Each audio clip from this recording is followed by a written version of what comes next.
little me. Hey guys, I'm your host Angel. Hey guys, I'm your host Paige. And this is the Dear Little Me podcast. Woo! A podcast where we update you on all things Demi Lovato. Demi Lovato is a person we thoroughly enjoy. And we have this podcast to keep all you Demi fans, Lovatics, updated on everything that Demi is doing with their life. So we have a lot to talk about in this episode, a lot of updates. Regarding the album, Yeah. mostly. Yes. And good. some other things sprinkled here and there. But Yeah. if you're a Lovatic, definitely subscribe. Follow us on all the streaming platforms. Spotify helps us out a lot if you go over there and listen to it. But holy fuck, we have a lot to talk about. No pun intended. So we are going to go over the track list. Demi just announced, I think it was yesterday. Yeah. The track list for the album. 16 track album. Yes. And we are going to read off all the tracks, and then there's descriptions that Demi wrote about each song. So we're just gonna like read it, say like our predictions, maybe like our thoughts. Yeah. So do you want to read the songs? Okay, here we go. Okay. This is the official track list, everybody. And if you guys don't remember, we claimed our tracks long before the track list was released, so we're gonna be able to like see when it lines up. Anyway, so first song is Freak, featuring Youngblood. Which is shocking. Yeah, very shocking. Second is Skin in My Teeth. Third is Substance. Fourth is Eat Me, featuring Royal and the Serpent. Then we have Holy Fvck. 29, Happy Ending, Heaven, City of Angels, Bones, Wasted, Come Together, Dead Friends, Help Me, featuring Dead Sarah, Feed, and Forever For Me. So there's a couple on there. We thought we like knew all the tracks, but Yeah, I mean, I don't think any of the snippets were scrapped though, considering like all. yeah, of them as far as I know, maybe correct us if we're wrong. Because people were saying that like wolves might have been scrapped, but then someone was saying that feed might be wolves. Oh yeah, probably. So, yeah. That makes sense. So I think we actually like none of the snippets got scrapped. We actually got every single one of these. I think so, yeah, and then more. I mean, I don't know what 29 is. That's really interesting. But the track that you claimed is what one? I claimed 4, which is Eat Me, featuring Royal and the Serpent. And I claimed 10, which is Bones. So we have to see what our reaction is to those songs when the album comes out, and we'll let you know if we still claim them. Yeah. So let's move on to Demi did a description for each track list. Okay, so Freak, this is the description. This song is basically about feeling like an outcast. You feel like a misfit, but you're also owning it and you don't care what people think and you're kind of taking the power back. That's what I thought when I heard the snippet. I was like, I feel like Demi's like, yeah, basically taking their power back, like making... going on with like the jokes of Demi being like a freak, just and it really stems from Demi like being into aliens, as if like not like no one else is like exactly. It's a common thing, you know. So I'm excited for that one because I really liked the snippet that we got. So Skin in My Teeth, I mean we've heard. Yes, the description for Skin in My Teeth is when I got into the groove of the album process, it was just so cathartic for me, especially because I had just gotten out of treatment again, and I wanted to make a statement of like, I see you, and this is what I'm going through, and you're not gonna make me feel bad about it, quote unquote. So yeah, I didn't really like picture that as like I mean, I knew what the song was like about, but like I didn't think of it as like, you're not gonna make me feel bad about it. That's yeah. Interesting. Substance, I wanted to make a point that we live in a world where nothing is real anymore. There's so much that's lacking substance, from the content that we intake to the activities we do in our normal lives. We're always on our phones, we're always on the internet, and I wanted to make a song that was saying how I miss the substance that used to be in the world we live in. I like that a lot. I feel like you can also like get some conspiracy theories out of that, like the whole like the world is a simulation type deal. Oh, like I feel like that would work with that song. I mean, yeah. So we have your claimed track. My claimed track. I'm very excited. It better be good. Yeah, it's gonna be good. Manifesting it. Eat Me, featuring Royal and the Serpent. It's about taking the power back of what people think of you. I was able to collaborate with Royal and the Serpent. She's so incredible and so powerful, and us together on this song was something that I was really excited to do together, and I'm still excited about it. I wanted to write a song basically about how I'm tired of spoon feeding myself to the public. This is who I am. Take it or leave it. Sounds good. I like that. Yeah. Sounds really good. Now we have Holy Fuck, which is The writing process for this song was really fun because there's some, I don't want to get in trouble for saying this, religious undertones to it because holy is religious and fuck is not, clearly. It was, oh, is that a typo? WS? It was very tongue-in-cheek, and I had, oh, there's a couple typos in here, and I had a lot of fun writing this song with my co-writers. It was very, oh my god, I can't believe I'm saying this. Holy fuck. I think a lot of people will probably be mad about it.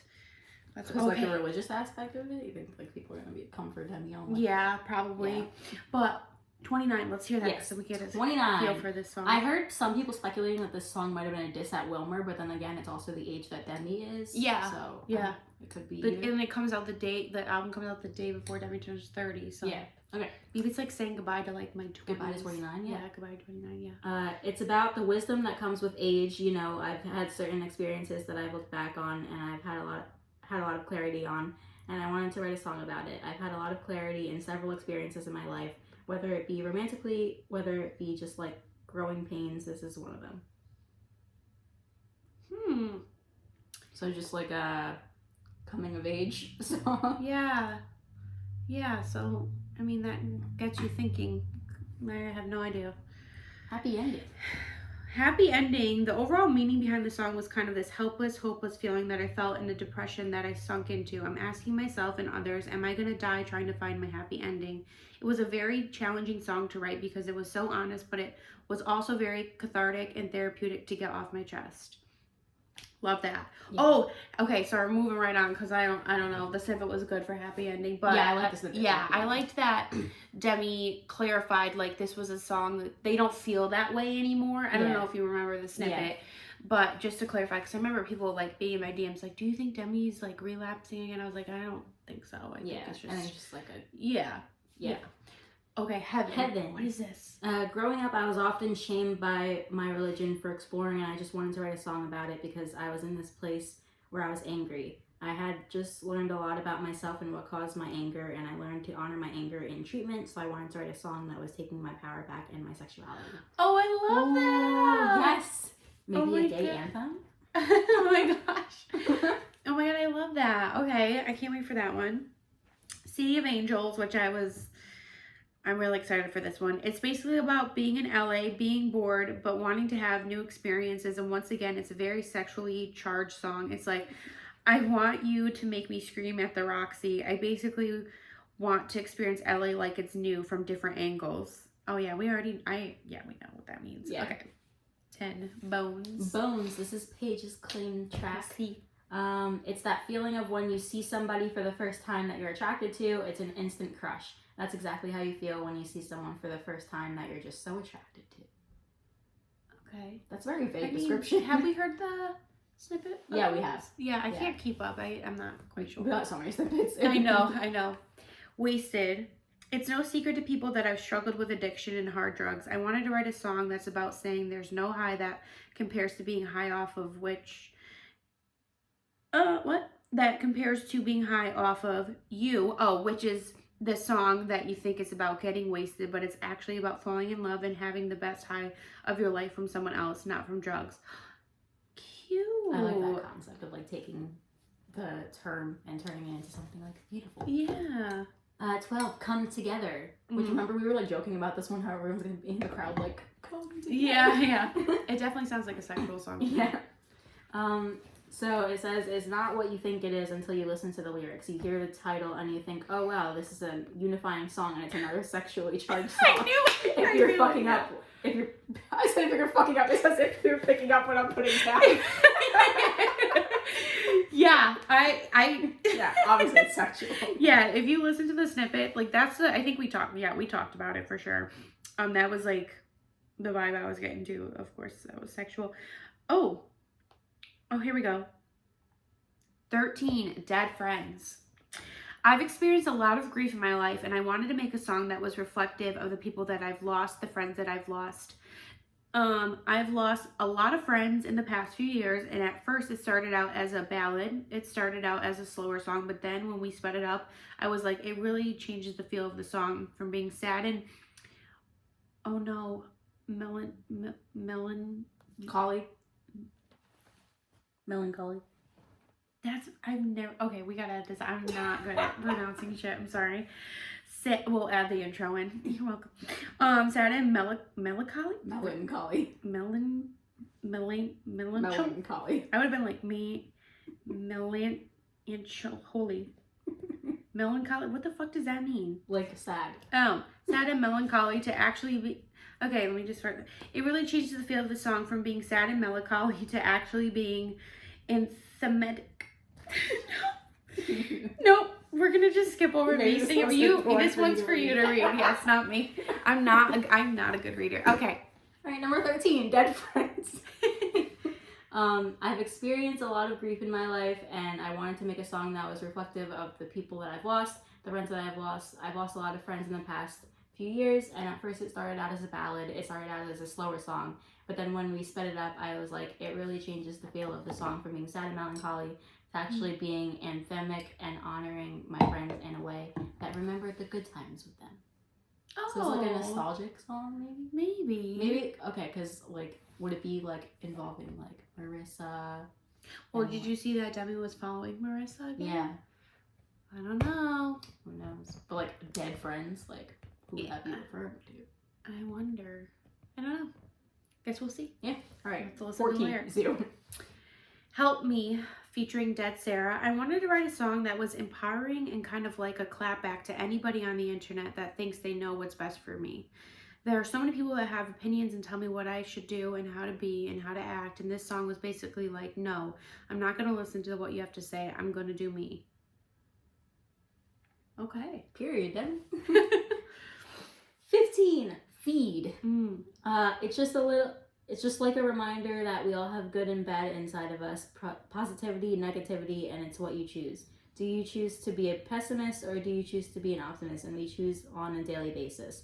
It's a reminder that like I'm in the driver's seat and every day I get to decide what direction my life goes in. Okay. Pretty cool. All right. Last one. Forever for Me. This feeling that I want people to have while listening to the song is the hopefulness of falling in love. Sometimes you deal with the pain and you deal with the struggle, but the parts of life that are worth living for are the moments of joy. Life can be a roller coaster. If you make it through the lows, it makes the highs so much sweeter. Cute. I like that this whole album, like, it's still, like, even though Demi changed their complete genre, like, it still encompasses Demi as a whole, right. Like, their songs being, like, of meaningful value. Like, every song has, like, a meaning to it. Exactly. So, comparing Demi's last album with this current album, obviously we've only heard 2 songs, but, Demi was asked the difference between the 2 albums, like, how they compare to each other, or, I'm not sure exactly how it was worded, but it was interesting because Demi said, when I look back at my last album, I don't know who that person was. There are songs on there that I was very proud of, but there are also songs in there where I'm like, I don't know that person. I think I was really struggling to find my identity as an artist, as a person, and now going into this album with a clear head, I was focused. I was able to write what was important to me without being clouded by substances. So that's interesting because I'm sure, well, we can actually go back. Well, we didn't start the podcast till afterwards, but like, I remember Demi saying like that was the most proud, like the project they're most proud of. But I feel like Demi says that every time. And when you think about it, you obviously don't want to release something that you're not proud of. Yeah. So I would assume like from here on out, like Demi will probably look back on this album and say like, oh, I'm not as proud of like this album as whatever like album Demi's putting out at that time, looking back on this one. So that just goes to show that Demi is growing and evolving because they can look back and be like, I'm happier where I am now. Like, I thought I was happy then, but it's possible to continue to like work on yourself and,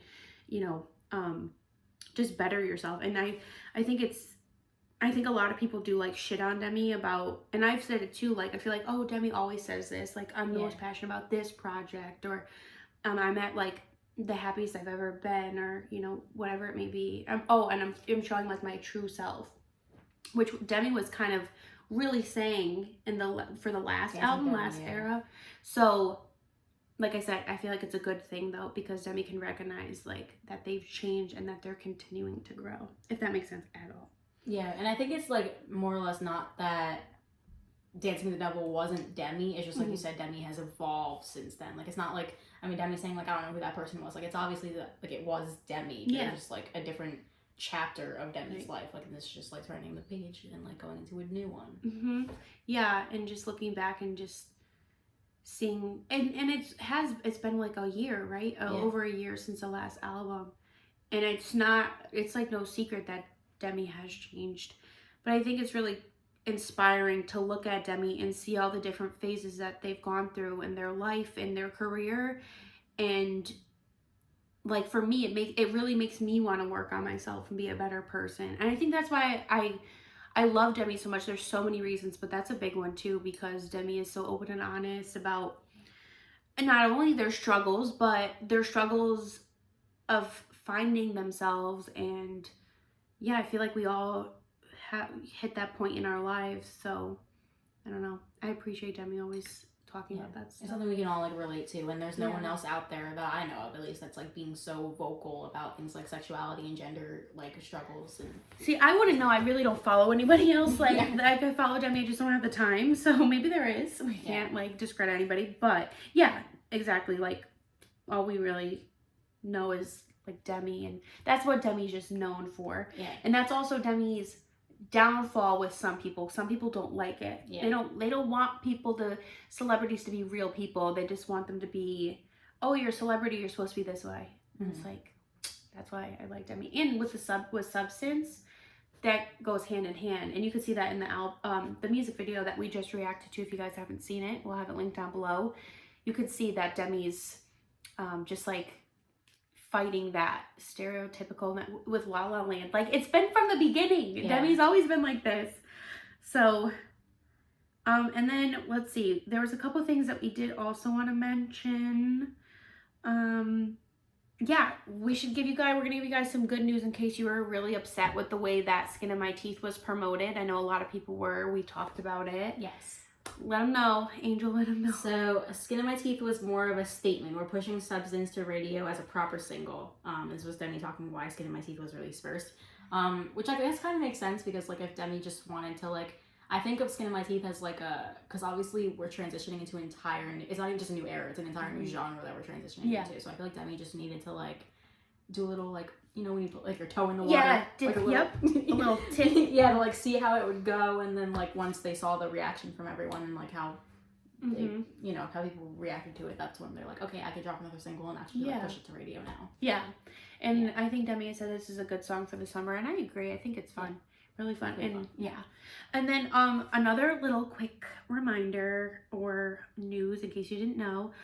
According to Odyssey, Demi will be co-hosting Jimmy Fallon in the upcoming weeks. So promotion is starting. Yes. Demi's performing, I think we mentioned, on Good Morning America. I actually got tickets, so if you're going, let me know. I would love to meet up there or something. Just run into some of you guys would be really cool. But it seems like the promotion is there. And also, we were just watching a bunch of interviews and different things. And I mean, the song was just released today. I'm sure other things are in the works. But that was already more than Skin in My Teeth got. Yeah. But it makes sense now. It's like, oh, why wasn't Demi, like, why weren't they pushing the song? Why was there, like, it was just Jimmy Kimmel and then that was it. And it makes sense because that song isn't being pushed to radio. Yeah. Which I feel like out of the two, Skin in My Teeth and Substance, I could see Substance on the radio for sure. Yeah. So, and my sister said the same thing. So we're gonna go with what my sister's saying, right? Somebody who isn't a hardcore Demi fan. We're biased. Yeah. So for our Dear Little Me segment, this episode we're going to be talking about our least favorite Demi music videos. We talked about our favorite, but we're going to spice things up a little bit. And we're going to get the people mad. Yes, we're going to start some controversy. Yes, I was just about to say that. My personal least favorite music video is Melon Cake. One, because it was just really random. I feel like it was just thrown together and not really planned out. It was a cute music video, but I just feel like it was like didn't have like a storyline, didn't have any like Easter eggs in it. It was like just Demi singing in a patch of grass for most of the music video. I have to watch that again. I don't really even remember it. Huh. So mine would be, I haven't seen this music video in a really long time, so maybe I have to watch it, but I feel like Neon Lights, because I'm like so over the song. Like I'm just really, if I never ever hear, I don't know if Demi would ever perform it again. Yeah, yeah, I don't know. I don't, but it also like does bring me back to like a great time in my life, like I always say. And it brings me like back into the fandom when everyone was just so active and it was fun back then. Like I remember Neon Lights time was solid. It was like the best, and that was like my favorite tour. But maybe it's just a song. I have to watch it again, so who knows? I'm probably lying and it's not my least favorite, but that's like off the top of my head. Yeah. So, highs and lows for the week. My low is that I have thrown up twice since I've been here. I don't know what ginger ale on the way. I don't know what happened. I don't have COVID or anything, obviously. But I randomly got a headache and then I got sick. And it happened twice in like the span of an hour. Yeah, it did. I really don't want it to happen again because I hate throwing up. I know. Hopefully the ginger ale will help. Yeah. I'm like trying to think of other ways. Like I'm just like such a like, and not even. I don't think if I was a mom. I was gonna say it's probably your mom. I don't know, but I feel like I'm always like trying to just like, okay, what can I do? So I was like, do you want to like a cloth over your head, like something? I don't know, just to make you comfortable, but hopefully that helps. And then your high. My high is that I'm here in Connecticut with Paige. We only get to see each other like twice a year. Well, we've seen each other since starting this podcast. This is the 4th time. Yeah. But we saw each other 2 times in July last year. Yeah. So in like a year's time, we saw each other 5 times, I would say. Which is pretty good for like long distance. If you guys don't know, obviously, I mean, if you watch, you would know we don't live in the same state. Mm-hmm. So, but we're going to be together in October. So we have a set date of when we're going to see each other next. Yes. So we'll record a podcast then. And we're going to go to the, I almost said the Neon Lights tour. The Fvck tour together in Connecticut. Yes. It's going to be our first concert together. We were supposed to see Demi together in 2018, but things happened and messed that up. Yeah. But we're going to officially see Demi in concert 4 together. years later. Yes. 4 years later. I'm very excited. I can't wait. So my low this week has just been the stress of Ren's birthday parties tomorrow. So it's been a little stressful. My high, of course, is that Angel's here. But also it was Ren's birthday. We had a really fun birthday the day. We went to the zoo and then we had all of our family over for cake and presents at night, and it was just a lot of fun, just celebrating Ren. So I'm excited to celebrate her tomorrow and just be done with buying and spending money on decorations, just because I've never had birthday parties, so I like try to go all out for her. So yeah, that'd be it for me for this week. But it's nice to have Angel here, and Angel's gonna help. Hopefully Angel feels better. Send Angel some well wishes. Everyone manifest. This is going up on Sunday, so hopefully I'm done throwing up. Oh, that's right. I was like, oh, it's going right up now. Yeah, hopefully that's not the case, because we're going to a winery. Yes, it's very fun because I'm an adult now. So I think that's it for us again this week, but we will see you guys next week for your weekly dose of Demi. We're not going to say bye yet because we have to do a little reminder. Yes. Spotify. I was about to say, what's the reminder? Please, friendly reminder. We love interacting with you guys on YouTube, but it helps us so much if you listen to us on streaming platforms such as Spotify, Apple Podcasts, Google Podcasts, wherever you get your podcasts. Helps us so much. So if you can, please listen to the podcast on streaming platform and then come watch us on YouTube, you know? Yeah. It makes it a lot more fun. Yeah. So thank you guys so much for listening, and we will see you guys next week. Bye, guys. Bye. I'm sorry that it took so long, but baby